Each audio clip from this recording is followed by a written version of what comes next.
Augutė Nemerenko ir šiandien noriu pasidalyti savo įžvalgomis apie neištikimybę.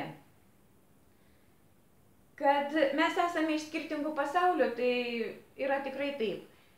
Ir mes esame tiesiog labai panašus į gyvūnus ir turime tos pačius instinktus kaip ir gyvūnai, nes ir mūsų DNR yra 97,5% panašio į šimpanzės, 98,5% į gorilas, o mūsų organų sudėtis ne 96% yra panaši į kiaulių arba arklio.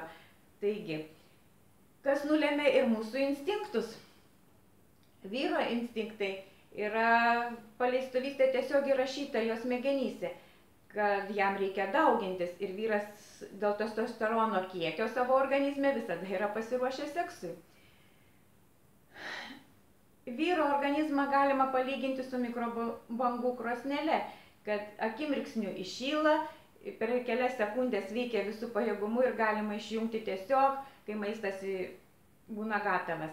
Moters galima palyginti su elektrinė orkaitė, jai reikia ilgesnio laiko, kol jin pasiekia tam tikrą galingumą ir ilgesnio laiko, kol jinai atvėsta.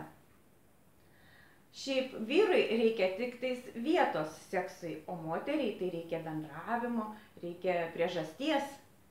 Tuom mes visiškai skirtingi esam. Ir vyros organizmas yra taip sudėtas, kad seksas yra priežastis nuimti visą stresą, kuris susikaupia per dieną. Jam tarsi migdomoji tabletė vakare. Tai atitinka seksą.